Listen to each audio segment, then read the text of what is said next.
Good morning to all of you.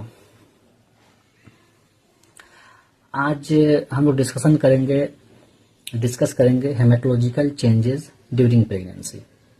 Pregnancy के दौरान जब एक वीमेन जब प्रेग्नेंट होती है तो उसके बॉडी के अंदर किस तरह का चेंजेस होता है और हेमेटोलॉजिकल चेंजेस कैसा होता है, ब्लड में किस किस तरह का चेंजेस होता है। हम सभी को पता है कि ब्लड जो है उसका जो कॉम्पोनेंट जो है वो आरबीसी है, डब्ल्यूबीसी है, प्लेटलेट्स है, प्लाज्मा के बारे में बात किया जाता है कंपोनेंट्स का जब बात होता है तो, और उन सभी चीज़ों में और भी सारे चीज़ें जो है ब्लड का अगर बात होता है तो उसमें ईएसआर के बारे में बात करते हैं, क्लॉटिंग फैक्टर के बारे में बात करते हैं, ठीक है, हेमेटोक्रीट्स के बारे में बात करते हैं। इन सब चीज़ों पे आज हम लोग बात करेंगे कि जब एक नॉन प्रेग्नेंट वीमेन जो होती है तो उनका जो ब्लड जो होता है वो कितना होता है, कितना एमएल होता है, और जब वो प्रेग्नेंट हो जाती है, प्रेगनेंसी कंसीव कर लेती है तो वीमेन जो होती है उनका ब्लड में क्या चेंजेस आता है। इन सभी चीज़ों के बारे में आज हम लोग डिस्कस करेंगे।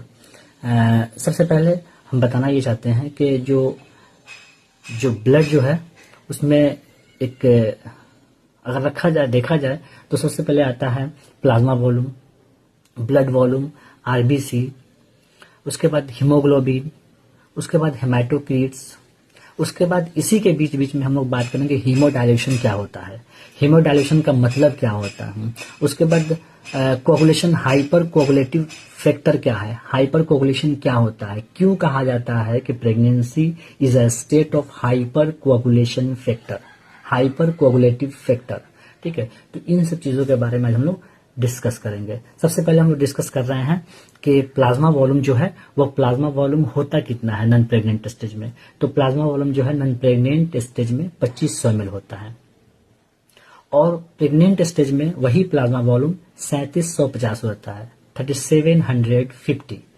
मतलब ये है कि यहाँ पे इंक्रीजमेंट हो रहा है, और सबसे ज्यादा अगर कोई चीज का इंक्रीजमेंट होता है तो वह क्या है, प्लाज्मा वॉल्यूम। प्लाज्मा वॉल्यूम का जो इंक्रीजमेंट जो होता है वो 40 से 50% होता है। उसके बाद आता है ब्लड वॉल्यूम।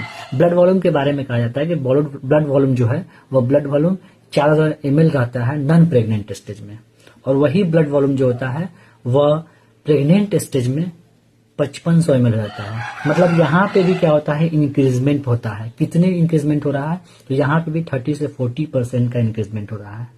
ब्लड वॉल्यूम के बाद आता है आरबीसी, जिसको हम बोलते हैं रेड ब्लड सेल। ये भी इंक्रीजमेंट होता है। ये होता कितना है, तो 1400 ml होता है। और नॉन प्रेग्नेंट स्टेज का